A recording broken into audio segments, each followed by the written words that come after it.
have one of the most influential voices of our generation. That's somebody who reads the scriptures and has quiet time.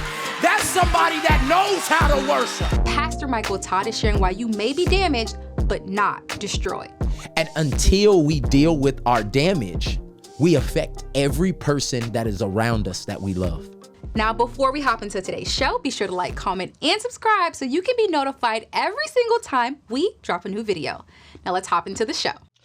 Yo, this man needs no introduction. Mike, let's just jump into it, brother, because me and you were talking a few months ago and you told me about this book coming, and I was like, yo, Mike, I got to get you on the show. Yes, sir. We got to talk about it because I've been reading this book, Mike, and I'm just gonna be honest with you, man. Relationship goals, that was an attractive, that was a fun book, man. You know what I'm saying? I was like, okay, Mike is gonna help me land that wife. I get to this book, and bro, you got me emotionally like, this brother came for my life. Wow. like I feel like you were like, yo, I got y'all happy. Now let me get your internal checked a little bit. Yes, sir. And I think this is probably one of your most vulnerable books, bro. Yes, completely, definitely. And I'm sitting here like, okay, Mike, I didn't see this one coming, Mike. You know, because we know Mike Todd as you are the guy who's gonna bring the world in Christ together. You're gonna make us feel like, okay, wait, okay. This one, bro, I was like, yeah, this is gonna be a good conversation. So I wanna just go back to the very beginning, Mike. Okay. You've gotten 3 books out that are all just top sellers, man. Where did Damaged But Not Destroyed really come from your heart, man? I mean, now, I'm reading the stories, but I'm like, when did you realize, okay, this is the book that not only I need, Mike, but the world needs? So one of the things, number one, that I'm just so excited about is we're finally getting to have this conversation. Like, I'm finally at the table. So this is a long time coming, man. I appreciate all the work that you've been doing. And for me, truly, I did this series at our church called Damaged Goods. Like, I mean, almost 8 years ago. Like, it was when I first started pastoring, brand new, and I just saw how bad people were hurting, and I just wanted them to be encouraged. Like, God can do great things with damaged people. And so I did that, and I was like, all right, this is cool. Literally 3 years ago, I'm in my sabbatical. Every summer I take a time off, and I'm just praying and recalibrating and seeing what's next. And I feel very strongly in a time of prayer that I am supposed to work on my next book. And I'm like, all right, God, what is my next book? Stride, Marked, like all of these messages that I feel like God has given a lot of wind to. And he's like, Damaged But Not Destroyed. And I'm like, hold on, what? Like, damaged? Like, I'm not damaged. Like, like, why would I talk about damage? That's not sexy. Like, that's not like, and he told me very clearly, he said, many people want the destiny that I've shown them, but they're not going to get there because of their damage. They have not dealt with the damage that is actually delaying their destiny. So because I'm a good father, I can't give them that till they deal with this. And bro, it started something on the inside of me that was like, uh-oh, like, okay, am I limiting my future, my potential, my purpose because of something I haven't dealt with? Am I mad at the fruit, but I haven't looked at the root? Like, what's going on? And I can't, you know me, I'm hot, humble, open, and transparent. I cannot talk about anything that I haven't gone through. And so God started taking me on this journey of really digging in to the areas of my life of damage and trying to figure out why I do what I do, why I do what I do, where I do what I do, and how it's affecting me for my future. And bro, when I tell you, I wasn't expecting this book. I didn't want to write this book, but it is one of the greatest journeys of discovery and healing I've gone on. And I want to be somebody's coach to walk this out so that they can reach their destiny. I don't care what damage you've been through. God is the only one that can take your damage and say, no, this is not just going to destroy you. This is going to push you into destiny. My goodness. Bro, I'm curious. And I want to ask this because I think there's a lot of people who are listening to this and hearing you, like, okay, you were on your sabbatical. Yeah. You heard God say this, but then you was like, but God, that ain't sexy. I got to sell books. I got to please my, my people who are cutting a check for the book, who are backing me. And you still honored that request. What, because there are some people I want to ask this, Mike, I got to ask this question. There are people who are hearing God say, do something. Yeah. But they're going a different way. Uh-oh. And it's like, let's be real. You're Mike Todd. Everything that you pretty much touch impacts, turns gold, goes viral, sells out. And it's like you hear this book and your first thought is like, God, that's not going to go viral. That's not going to. Why did you still go that route? And what would you say to us listening? And we hear God saying, hey, you need to leave this relationship. You need to leave this job. You need to write this book. You need to do this. You need to start this business. You need to do X, Y, Z. But we're fearful to be obedient because it doesn't fit what we originally thought. Well, the first thing that comes to my mind, brother, is God's ways are not our ways and his thoughts are not our thoughts. The truth of the matter is when it doesn't make sense, that's when it makes a miracle. And too many people, they're not doing it because it doesn't make sense, but faith begins where understanding ends. And a lot of people talking about they walking in faith, but they're just walking in their plan. And I believe in a plan and I believe what God is saying, but there's something, if you want it to be supernatural, it's got to run out of natural so that the super can take over. And so for me, the reason that I still did the book, even though it was not sexy, even though it didn't seem as, it had as much appeal and steam behind it, and it meant that people had to really deal with their ish. Like, the reason I did it is because a long time ago, I divorced myself from opportunities. I no longer do things for opportunities. I only do assignments.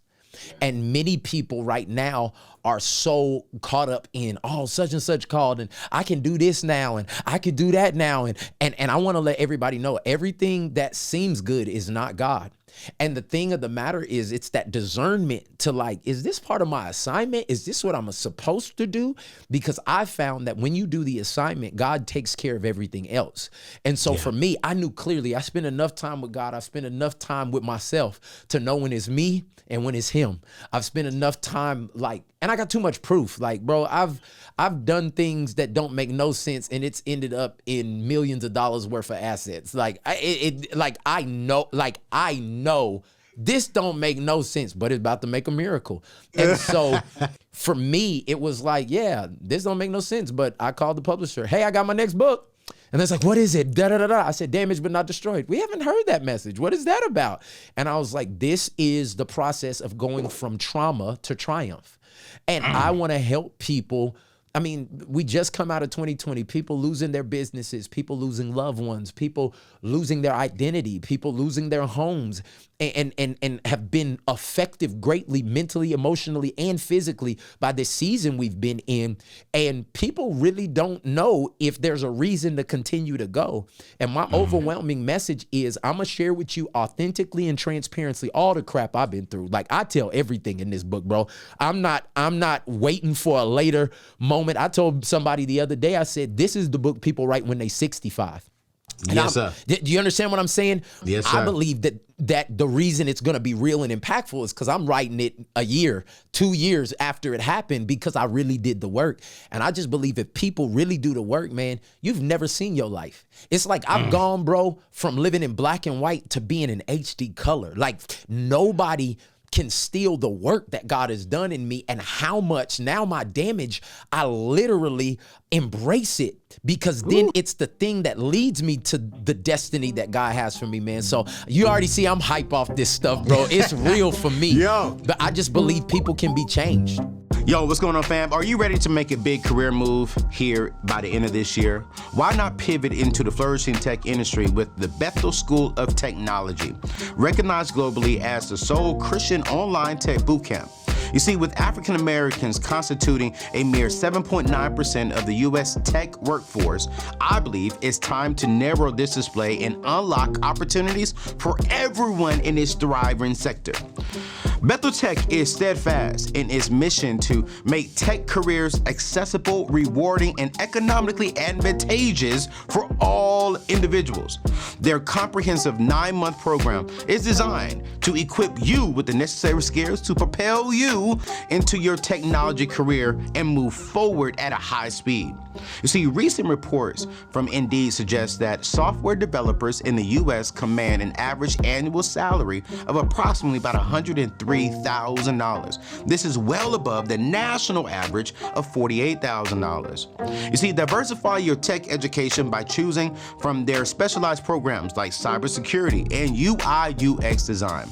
With Bethel Tech, you're not just kickstarting a career, you're igniting a passion with a purpose. I want you to say goodbye to the prospects of crippling student loan debts and instead invest a mere 9 months to transform your next decade of your professional journey. Step into your potential with Bethel Tech and turn your career aspirations into reality. To begin, I want you to go to anthonyoneal.com/Bethel or click the link in today's show notes. Again, that is anthonyoneal.com/Bethel. Don't wait another moment to take the first step towards a bright and promising future into a career space that can make you a millionaire. Let's get back to today's show. Man, listen, man. You are impacting lives. And there's something that I just got to call out, man, because, back in January 2022, you went viral, and we see all these media outlets giving their opinions on when you smeared spit on your brother's face. Yeah. And when I watched the video myself, even I was like, ooh, Mike. That was nasty. That was disgusting. I was like, yo, that's my guy, I'm like, but Mike, ooh. But it's like, bro, a year later, you know what I'm saying? A year later, Mike, not 10 years down the road. No. A year later, you are talking about this in your book, the thought behind it, what you learned from it. Why are you doing that now, bro? Because I've made mistakes, Mike, and I'm going to keep it a buck. I don't know if I'm going to come and put it in a book, dog. I feel you, There's bro. some mistakes I can, but a year? Yeah. I'm like, yo, Mike, that's what I'm saying. This book, it's like my show was about to be better because of your book. Man. Because I'm like, dang, Mike is coming with things that just happened a year ago. Yeah, bro. 6 months ago. Yeah, bro. And I'm only talking about things that happened 2 years ago. Well, this is... What's up with that, Mike? The truth of the matter is there's a couple reasons, and I'm gonna go real pastor for a second, just so you can get the context of this. Man, I've come from a lot of crap. Like, the stuff I've done in the dark is way worse than the stuff that anybody's ever seen me do in the light. And especially trying to live this thing out loud publicly in front of people, actually love people that hate on you and just be a good husband and be a good father. Like, I'm really trying to live this thing.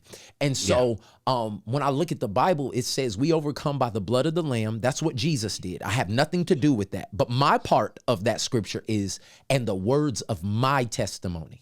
And so for me, somebody who was addicted to pornography, had manipulation all in my DNA and ideology, somebody who had a very dark things in my heart, the only reason I'm free right now is because I share my testimony. And a lot of people are still bound because they think somehow they're freer with people not knowing. But God said the only way you stay free actually is by what I did at the cross and then sharing your testimony. I haven't forgot my mat. I'm going to tell you what I was addicted to, and I'm gonna tell you how close I am to walking back there if I didn't have community and accountability and all those different things. So the first reason I gotta share it is because that's how I stay free. And I feel that thing right now, bro. There are so many people that are so close to destroying their life again and going back to the thing because they are silent. And God says there is power of overcoming that thing if you would share it. And so for me, I just said, I'm gonna go first. You don't have to speculate. I'm going to tell you. You don't have to try to figure out what was going on. I'm going to give you the exact details because this is the way I stay free. And so for me, sharing things that happened a year ago, number one, is confirmation that God put his hand on it. Why? Because I finished the book before the spit hit the fan. So God tells me to write the book, no damage publicly, finish the book. The next month, spit hits the fan. God said, I'm going to give you the best public relations in the world for this next book. And I'm like, Lord, if you could have done it a different way, I would have really took it in. Like, you could have really done this differently. But he said, Michael, I want people to see how you handle the mountaintop with me and how you handle the valley. I need people to understand. So that's why I was saying this is real for me. This wasn't like, let me use this to spin the narrative. The book was done. I had to go back and add when the spit hits the fan. I had to go back and put all that stuff in there because God said, I'm going to make this real for you. I'm going to let the crowd turn on you. I'm going to let the fans become fanatic and I'm going to let them try to come at you. I want this to be real. And then I want you to stand. I want you to make sure you preserve your soul. And then I want you to go feed people that used to throw stones at you because they need to know how to deal with adversity if they're going to be at any level of success in this earth from me. And so, bro, that's the first reason that I'm doing it is because this is how I overcome. The second reason that I'm doing this book is because I never saw anybody in my position do this so that I didn't have to walk through the same pitfalls. Everybody that's really sharing their story authentically, they're 75 before they do it. And so by the time I need it, like by the time like I'm in the crucible of it, it's not the examples don't make sense. Like if I was sharing about an example about the telephone book, like that doesn't equate to anybody because that's not the age we live in. Like you can literally find through technology, anybody. I wanted it to be real and I wanted to be current. And I just believe that God is doing current miracles. He's raising up current like people to advance the kingdom. And if we don't tell the story, the narrative of other people are getting way more shine than what God's doing in people's lives. And so most people would have folded if they would have walked through a 10th of what I would have walked through. They would have folded.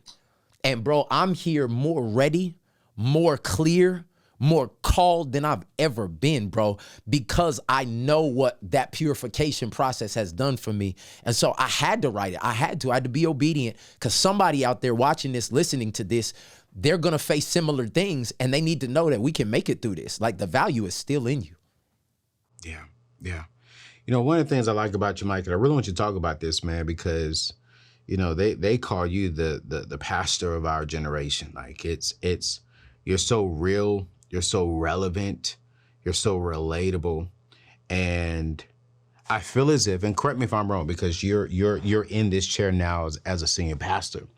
But sometimes I feel as if the church, I'm not saying a particular church, but I'm thinking sometimes the church, we only talk about the triumph. We don't talk about the trauma.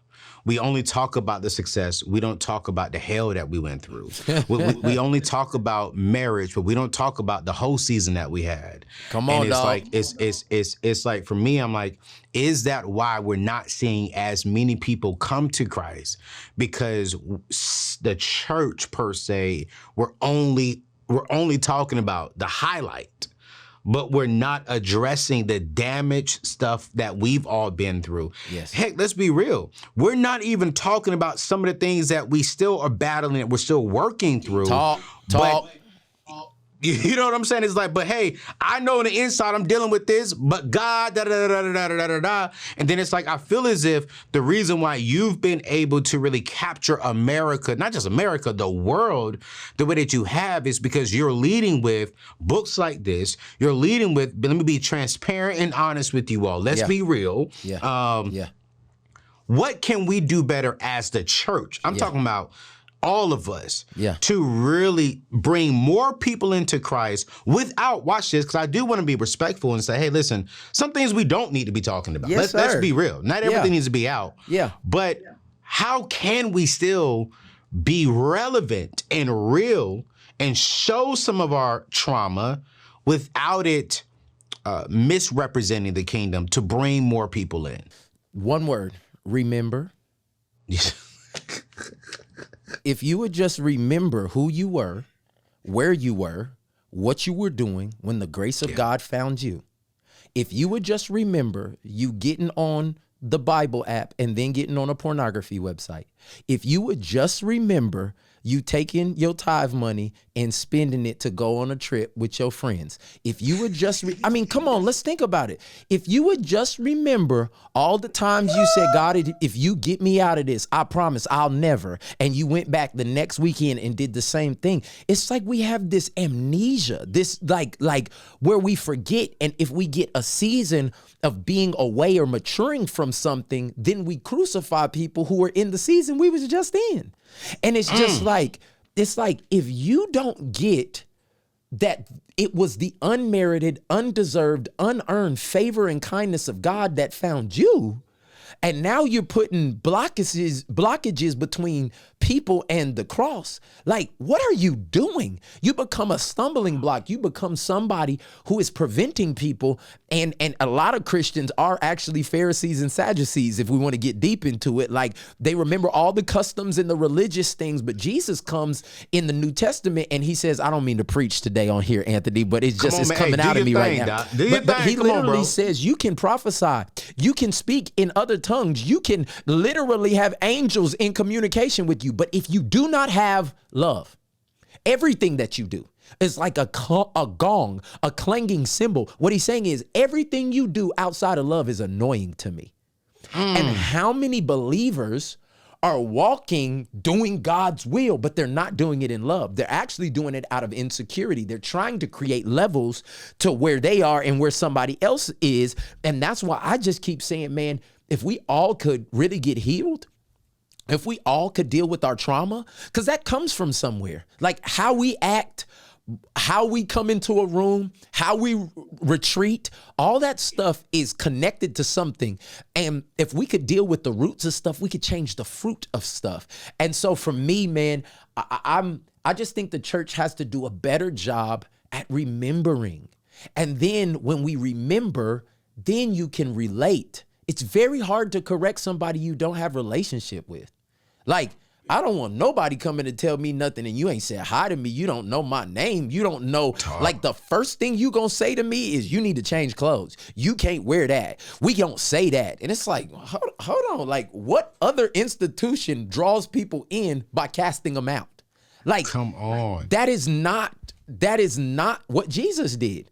Jesus was able to have a level of emotional intelligence and spiritual aptitude to walk into adverse situations, but he was mature and he had the grounding to know that their stance, their habits, their things could not change him, but he was able to entertain their issues long enough to develop relationship with them so that the relationship could turn into revelation of who he was, and that would change them. He didn't start with the revelation to change them. He started with relationship. And I just think that we have done a bad job of really, it's laziness, because we don't want to spend more than an hour with nobody. So we want to be able to point out their issue, talk to them, and they change. And this bounce. What? Like this is a process. People took years to get into their what I call damaging delusions, like the areas that they're hurting and frustrating.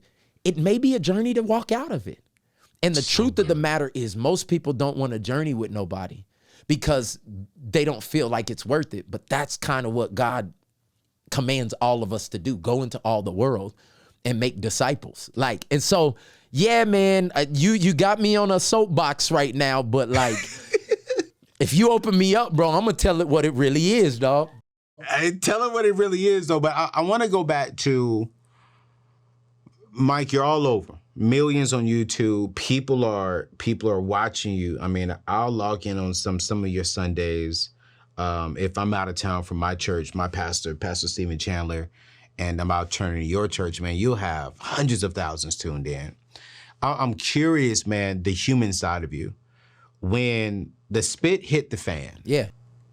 And you're sitting at home with your wife, sitting at home with your kids, and it's just hitting the fan. How is Mike dealing with that trauma? How did you feel as a human being when we all know your heart? People who know you, people who love you. Like Mike, you really came from a sincere, passionate place. Definitely. Not trying to be disrespectful, especially to your own brother. But it's like when you're at home, how did Mike receive all of that attention, the blogs? How did you, one, deal with it? And then two, how did you heal and move forward with it? So the first thing is I didn't receive all of it. There's no way I could have received all of that and not still been hopeful for the community God called me to reach. That's good. So I had to protect everybody by protecting myself. Wow. And many times, especially in this day and age, we feel like we have an obligation to consume the critique. That's a decision. Mike, say that again. You do not have to consume the criticism or the critique. You can make a decision to disconnect. And because of all of the therapy and the counseling and the knowing myself and the self-awareness, I'm a fighter. Like I will pick up every comment and say, all right, come on up here and let me, like, that is my natural nature is let's fight. Like, you know what I'm saying? Like, but my rejuvenated spirit-led self said, you need to be in silence and you need to protect your soul. And so you got to cut it off. Within 4 hours of everything starting to go on, I had somebody on my team watching everything and I went dark. I got on a plane. I went to Napa with my wife and a couple of accountability that walk with us through everything. And we sitting at a vineyard for the next 5 days. I don't know what's going on in the world. I could not receive everything that was coming because I was not built to have that much information on my soul. Mike, stay right there though, Mike, because Mike, talk, now you talking to me and they just listening. Okay. I couldn't have that much information on my soul and still not let it turn into venom. And so this is where you turn against the very audience you're supposed to reach because they hurt you. And I knew that my calling was bigger than this moment. And so I had to cut connection. I had to turn off the comments. I had to go away and I had to protect my soul to the point of where I had to be okay if the world had my name, but I still had my soul. Like I had to literally go through the motion of thinking like, what if I walk in a room and this is what everybody thinks of me? Mike, how are you going to deal with that? Yeah, okay. And I was role playing. Like I'm sitting on the balcony of that hotel looking at the vineyard.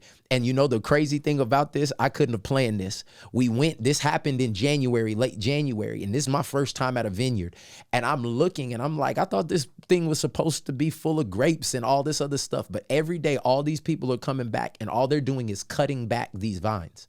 Everything is naked. But I'm watching them every morning at 6 a.m. as I'm out there worshiping. They're cutting back these vines and it's whole groups of people. And then I read in the book of John that the ones that God loves, he prunes so that it can produce much more fruit. All the spit hitting the fan all of the other controversies that was God's way of pruning me in front of everybody. So that not because I was doing bad, it was the ones that produce fruit that he prunes. He was like, yes. No. I need more fruit out of you. So the only way that I can get you more fruit is to put some more crap on you, put some more fertilizer on you and cut you back. And I feel good right now. As he cut me back, what it did was it started putting the nutrients of my faith into the right places and calibrating my life into a place where it was like, that doesn't matter anymore. And that matters a lot more. And it was focusing where I put my attention, my energy, my effort, my prayer, my anointing. And what ended up happening with me is it just started a process of producing more fruit, bro. And so the human side of it is I hated that something that pure and motive was taken out of context. Yeah. But I knew that God was doing something in me that it only could be done that way. And on the other side of it, bro, they messed up. Like, I'm just saying, like, through this whole process, I lost the fear of losing. Wow. Like, I had to literally go through the exercise of being okay with losing everything. They could have a church, they could have the buildings, they could have a house I live in, they can have my name. The one thing they can't have is my purpose. Yeah. And once I became okay with losing, it's just made me so dangerous. Because all I have to do is focus on what God has called me to do and not focus on even the reaction. The output is the effort is my job. The outcome is his job. And as I stand in this place right now, bro, I'm grateful for this last season. I couldn't have got here any other way. And it just makes me so excited to share this message because I've lived being damaged but not destroyed.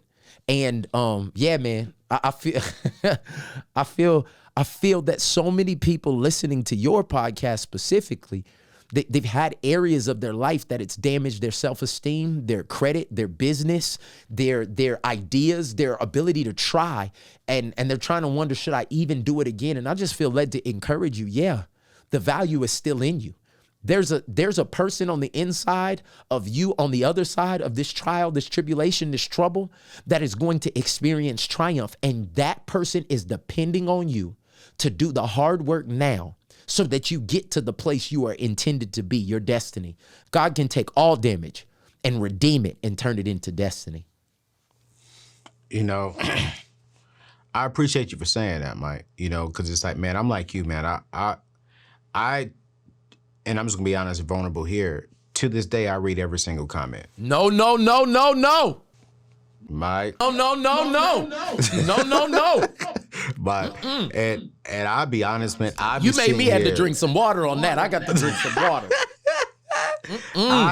I read, and when you just said that, Mike, I said, I'm about to have Rebecca, my social media person, I'm about to have her read all that stuff because, man, I've responded to people in ways that I should not have responded because they took what I said out of context. Yeah. And because they attacked my character, they attacked my integrity. And I'm like, wait, what?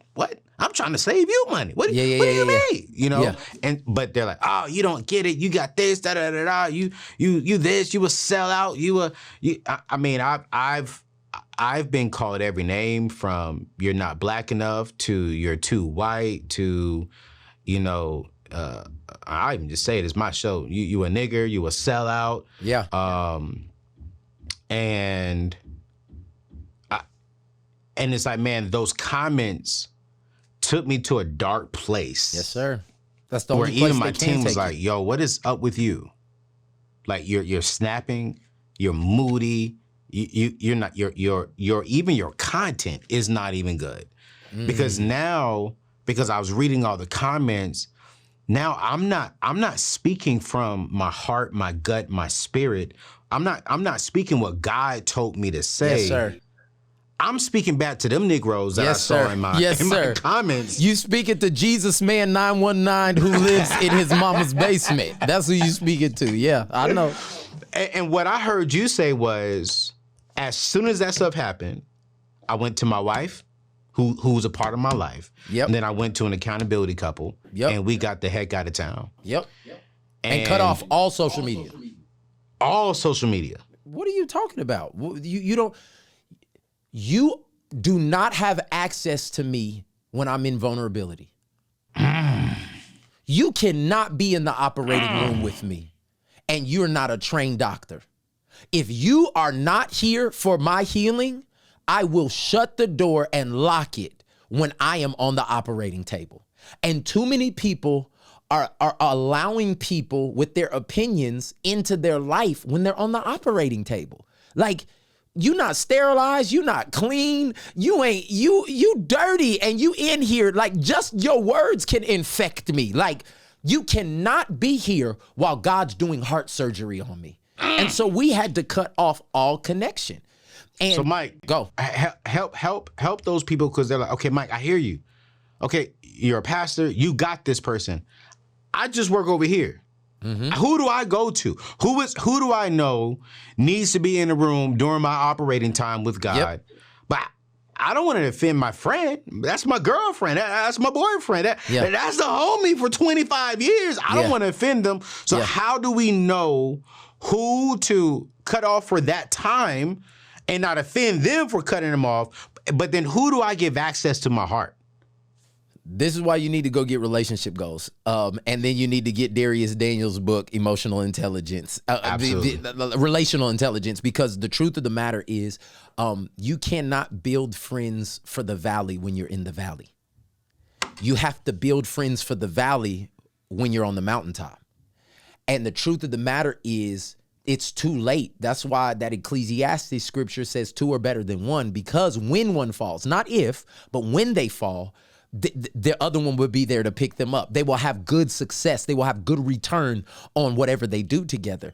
And that I've been in a series about partnership. Kingdom couples is what I called it, and powerful partners. And the truth of the matter is most of us do not reach purpose, not because we don't have a plan. We don't have the right partners. We don't have the right people that are built for the valley seasons. Gratefully and thankfully, I had mentors and people around me and relationships that I built for this moment. I built them for the valley. If your relationships only work on the mountaintops, those are shallow relationships. You gotta build relationships for the valley. And so I think that's so important. And for me, they were fortified and proven in this season, as opposed to like, do I have them? Like, it was like, I have some ride or dies that are going with me. And I have people that have been around that aren't as close, but they reached out, and the wisdom, the advice, the camaraderie, the things, you find out who's who real quick when the fire gets turned up, man. And I'm just so grateful for what God has done in my personal life. And so that's what I talk about even in this book. Like, guys, we all need to acknowledge that at some point we're going to run into some damage.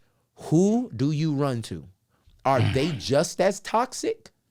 Or do they have anything that can help you move you to the next level? And can't build them when it's time. You got to do it beforehand. And Anthony, I got to go back and say something, bro. This is on me and it's jacking me up. So I got to go back to you in the comments. You said it's just me and you talking and they just listening, okay? I'm going to give you the greatest secret to my success when I come to criticism, okay? Okay. It's sideways energy to read those comments and comment back. You never comment, just create. So instead of commenting and using your energy that will be wasted on something that doesn't have value, take all of that energy and create something with value. So instead of me using any energy to answer people, to do all of that stuff, because it's a losing battle anyway. All they're going to do is take it and flip it and dip it and put it together. Yeah. I just went and created the music, the books, the content, the stuff that people are about to encounter because of how I used the season that everybody thought I was getting jacked up. No. I did not comment. I created. And if you can harness that energy and not take it to the haters, but there's somebody out here that needs me. There's somebody out here that's rocking with me. There's somebody that's out here that really has been touched by this. I'm going to put my energy and effort into creating value instead of answering comments. It will change your pocketbook. We on a money podcast. So let me just tell you that content creation is going to change your pocketbook, but it's going to bless thousands, if not millions of people. So I'm just telling you from now on, don't comment, create. No, sir. You ain't got to worry about that. I'm telling you, man. And what's so funny is I've recently... I've been seeing a therapist for a while now. And before I go there, y'all, Mike named 2 books. We're going to drop all three of those books. Relationship Goals, we're going to drop that in today's show notes. But then also the most important book I need y'all to get, because I want this man to be another New York Times bestseller, for this book, Damaged But Not Destroyed, From Trauma to Triumph, comes out this week of the show. We're going to drop that link in the show notes. And then he also mentioned one of my close friends and mentors in life, Darius Daniels is the reason why I have the wealth that I have today. I don't know if you know this, Mike, but July 1st of 2021, I went to him and I said, hey, I feel a pivot coming in my life. I'm scared as heck. I don't know what I need to do. And he looked at me dead in my face and said, it's time. And the money you're making in a year, you'll make a month. And in 2023, I'm doing more than what he said I'll make a month. Come on, bro. And you guys, these are the words that's in this book of Darius Daniels, Relationship Intelligence, which I don't think, and I love Mike, I love my pastor, but I don't think there's a better preacher than Darius Daniels. No, he's a beast. I just think he's that man is just phenomenal. I love Bishop Jakes. Was just with him and Sarah last week. And I'm like, but that Darius Daniels, how he interprets the word and breaks it down. He's a full problem. So we're going to put those three books in there for you all to get, because I need you to get all three of those books. Three of those books. But two more questions, man. I'll let you go, because I know your schedule is. Hey, bro, we might have to run this back. We might have to do something else, because we ain't even scratched the surface yet, bro. This is too easy. Easy. Listen, man. I just want to talk about this book, but the next time I may just have to come up to Oklahoma and just sit down with Mike. 'Cause I want to talk with you and your wife, man. Like, yeah, bro. Y'all's relationship is just, it's a breath of fresh air, man, because it's like, I love it. But anyway, we're getting off the subject. I want to talk about this, because you talk about this a little bit in your book as well. You mentioned therapists, doctor, accountability partners. I'm sensing that you have a group of people around you that you go to, and that you believe in therapy and you believe in theology. Yes, sir. And you have some people who are listening to this thing saying, I'm sold out for Christ. All I need is King Jesus. And I'm like, I agree. I need King Jesus. King Jesus really is not even, that song is not even biblical. I'm gonna leave that alone. But anyways, it's like, how do you feel, Mike, about combining theology and therapy? Yes, sir. And that's something that I've been doing I would say consecutively, the last 2 years since I've been out on my own. I've been through the most hell in my life the last 2 years. I've been, I wouldn't say depressed, but I've been down. I've been fighting emotionally, because I started a whole business. I got 10 families who depend on me. I wake up every single day and I got to cut a check to 10 different people so their families can eat. That's a lot. Videos are made about me. And I'm like, man, like, God, I see it. I read all the comments, which I'm not going to do anymore. And I started going to therapy because I needed that outlet. But from a pastor's perspective, why is it important for people to both see therapy and get the theology? I think it's super simple. God made us complex beings. So there's three parts of us. There's our body, our soul, and our spirit. And in church, we rightfully so have focus on the salvation of our spirit. Like, our spirit is what's going to heaven. Our spirit's what is renewed at salvation. Our spirit is the thing that gets it. The problem is we're living on earth in this body with a soul. And so the truth of the matter is, prayer is the thing that connects with us in the spirit. But sometimes we have to take the things that we prayed for and we need to process. And a lot of people don't do the work on the soul level, the mind, the will, and the emotions. And so that's why you can't figure out, you gave and you prayed and you heard a word from God, but your marriage is falling apart. It's because there's a disconnect in your soul. You don't know how to communicate. And the reason you don't know how to communicate is because when you were younger, every time your mom and your dad communicated and it got heated, one of them left. So you can never stay in a conversation long enough to be able to hear the other person, or listen to the other person, because you're hearing them, but you're not listening. And so the truth of the matter is your soul needs work. Your soul needs transforming. You need to be transformed by the renewing of your, not spirit, mind. That is where it needs to happen. And there's neural pathways and there's reprocessing that needs to happen. And the truth of the matter is many of us are professional barriers. Something happens in our life and we just bury it. We literally don't think about it anymore. And this is what happens. Our body is not meant to handle that trauma and hold it. So it comes out some type of way. That's why we get addicts. That's why we get people living double lives. That's why people are doing retail therapy. No, what you need to do is talk, because you now digging yourself into a different hole and you still broken and depressed even after you get the Louis and the Gucci. Like, it's not even making sense. You getting flown out, but even after you lay down with old boy and he buys you a Birkin bag and gives you a trip, you still feel empty. Why? It's because of the things that are inside that actually need to come out in a healthy way. And this is what I tell people all the time. It's coming up no matter what. It's coming up no matter what. And either you're going to make it come up in a healthy way. That's why I believe in therapy and theology. God is saying there's wisdom in the multitude of counsel. Like my thing is not, do you have a counselor? How many counselors do you have? Ooh. You want a real flex?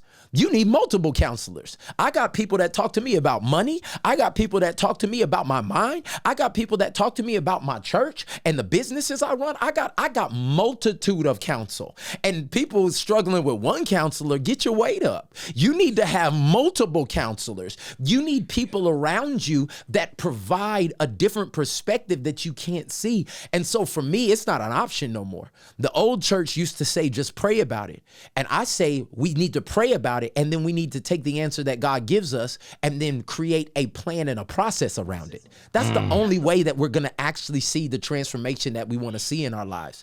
And this is what I really say, Anthony. The truth of the matter is this work is hard work. And we really didn't see our parents do it. Let's just be honest. Like, if it happens in our house, it stays in our house. Like, we visit our family every Thanksgiving and Christmas and know the issues. I don't even know if this is my real brother, but we just gonna keep it right here. Like, all of these things we sweep under the rug and like all this other stuff. And we functioned and we've survived. And now we're trying to figure out, how can we thrive? You gotta lay aside this weight. You gotta deal with this damage. You got to take this trauma and actually admit, like, I'm struggling with some stuff. I'm angry. Like, that's not just my disposition. I'm mad. Like, and I'm mad because this happened to me, but I don't have to stay there. And once you do that, it changes everything. I say it in the book. What's not transformed is transferred. That's good. And this is the key to this whole thing. If you can't figure out or see the value in doing it for yourself, at least do it for the next generation. Don't let us be the ones. Don't let them be on podcasting and therapy saying my mama was fake. My daddy wouldn't even admit that he wasn't there. My daddy wouldn't even admit that he tried to replace his presence with presence. He tried to buy our affection instead of actually being there. Like, let's not be that generation. Like, and I'm trying to change that narrative. That's why I dedicated this book right here to my grandkids. The dedication to this book is to my grandkids. And if you know me, my oldest daughter is 10. Yeah. But the Bible says a good man leaves an inheritance to his children's children. I plan on leaving wealth, physical, material wealth. But I also plan on leaving emotional health. Yeah. And I want my grandkids to read this and see, you know what? Pops he put me on game. He let me know how to actually live free from my trauma and turn that thing into triumph. And you know what, man, your grandchildren will leave an inheritance to their children's children because of the inheritance they received from their grandfather. And I want to end this show with of course, with this being a money show, I got to ask you a money question. Let's do it. In your book, you talk about how your mom shopped in the damage section sometimes, and you even share a story of how you purchased a car that you could afford but couldn't afford. Definitely was stunting. and it was a luxury car. And one thing that I've learned within my particular space, Mike, is that if we don't deal with the trauma, if we don't address the trauma, we tend to cover it up with retail therapy. We tend to cover it up with buying something to look like everything is good when really internally everything is bad. And then externally we look good, but then also externally we're broke because we didn't deal with the internal trauma. And I'll be honest, man, I was there. You know, I remember the first time I made six figures. I was making all this money and I was broke. I was living paycheck to paycheck, buying a car. My mom and dad bought a BMW. I was 22. My mom and dad was 40-something. They bought a BMW. I said, you know what? I need a BMW. And I went and bought a BMW.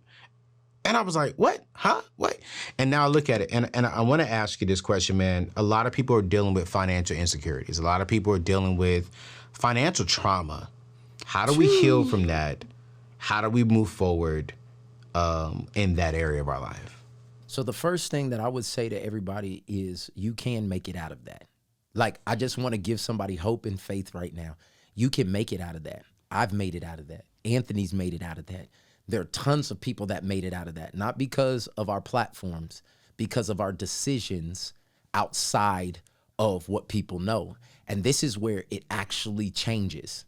You got to admit and be aware that you're damaged in that area. God can never heal what you won't reveal. And there are so many people that are listening to this that will not admit, like, I'm not good with money. Like, let's just start right there. Can you admit, I'm not good with money? I can make it. I can't keep it. I can find it, but I cannot steward over it. And I think awareness and acknowledgement is the word I want to use, that there's an issue is the first step to assessing it and changing it. And for me, I had to come to the conclusion, you know what? I need to learn more about money. I wasn't born into generational wealth. We had a good family and we had a lot of stuff, but we lost a lot of stuff. Where did that go? Where did that go? That's what happened in my family. And my parents did the best they could with what they knew and what they had. And this is especially a conversation for the African-American community and the minority community. You can't pass down knowledge you don't have. And so a lot of times it's a knowledge gap. And so what did I do? I began to learn. Every time I got access to somebody who understood money, I studied enough to ask the right questions and find out the language so that I could figure out what was going on. It's so crazy that I started that process not knowing who God was going to make me and not knowing how I would actually have to really understand finances. But when we got ready to do, this is how it could change. I went from being in debt, literally driving a Range Rover, a Land Rover that I could not afford, to actually God took me through a season where I was driving a 15-passenger van a lady from the church was letting us use because I didn't have a car while I was the pastor of Transformation Church. That's another story for another time. I was getting rides to church. This is what I'm telling you. And God took me from that place to when it was time for us to close on our building for $10.5 million. I did the deal through text message. There was no loan application, all that other stuff. I text the bank president and said, this is what we need. And he texts me back, it's done. That level of transformation out of a poverty mentality into a mentality of understanding how to deal with possessions, it's possible. But it could not happen until I was self-aware enough to say, I am bad at this. Mm-hmm. And I think that transfers to every area of your damage. If you cannot admit my knee is hurting, you can go to the doctor and tell him it's an earache, but he's only going to look at your ear until you say it's my knee. And so many people will not be humble enough. And this is what I'm going to say to you. If you're going to approach this book, you need to approach it with humility. You need to approach it not going like, yeah, I got my stuff worked out. I read this book again and be checked. And I wrote the book. Like, I'd be like, all right, God, doing the work on the inside of me. Because if you approach it with humility, the one thing about all of us is I believe this journey is about progression, not perfection. If you approach everything with humility, God will show you a new layer and take you to a new level, and you will be able to live a better life. And so for me, man, it can change financially, relationally, spiritually, but you got to approach this thing with humility and be self-aware. And I think that God can take all your damage and he can turn it into your destiny. The value is still in you. I like the thing you said, Mike, that just really resonated with me is you said, hey, you got to be honest and say, I'm not good with money. Just because you admit that you're not good with money today doesn't mean you will not be good with money tomorrow. Exactly. But you cannot get better tomorrow if you're not willing to admit it today. That's and beautiful. I appreciate that. And I think you guys, I think a lot of us are dealing with trauma. I think a lot of us are dealing with some issues that we've dealt with, some of the things that we cause ourselves. And I think you need to get this book. Because I'm telling you right now, as reading this book, and I'm reading the PDF version, I'm sitting there convicted like, Mike, what? Bro, what in the, we haven't even talked, God. So I'm telling you guys, this is, I say this respectfully. I told this to Mike before the show. I was like, man, I think this is your most impactful book. I think this will be his best book for readers who really want to get to that next level in Christ, because this book is all about inner. It's all about you and how you got to take control of your inner life to expand on the outside. And so we're going to drop his information in today's show notes. You guys get the book. You know what? I'm even a step further. If you're in a relationship, if you're dating someone, get an extra book for that person, and y'all read this thing together. Because if y'all can get together, if y'all could be together working on the inner, that's going to be a better relationship. You just gave them the cheat code, bro. You just gave them the cheat code. I'm not playing. The people talk about the 50-50 in a relationship, but it really is 100-100. And until you actually work on your 100, like, you're taken away from the relationship. And so I'm just encouraging people. Last thing, Anthony, I got to explain the back cover. And I think this is something that was really cool and creative, but the powerful meaning behind it. So the front cover, the publisher wanted me smiling because that, the triumph. But this the cover. I said, well, we're doing a double cover because this is my dad, my 4 brothers, and my son in one picture. Okay? Wow. This is 3 generations of Todd in one picture, but it looks like me. And I wanted everybody to understand, as I'm looking at this is my eye, but this is my 7-year-old son's eye, and they look the same. And until we deal with our damage, we affect every person that is around us that we love. And so this picture right here, you could do this with everybody you love, but I just wanted to tell everybody this is why this book is important. God can take your trauma and he can turn it into triumph. That's what this is. Cut. I don't need to say nothing else. I've learned you don't come behind the preacher like that. Oh, don't do that, bro. Hey, man, this is beautiful. Y'all, that's it. Go get his book. It's in the show notes. I ain't saying nothing else, y'all. Thank you so much, Todd. Thank you so much, man. Thank you, man.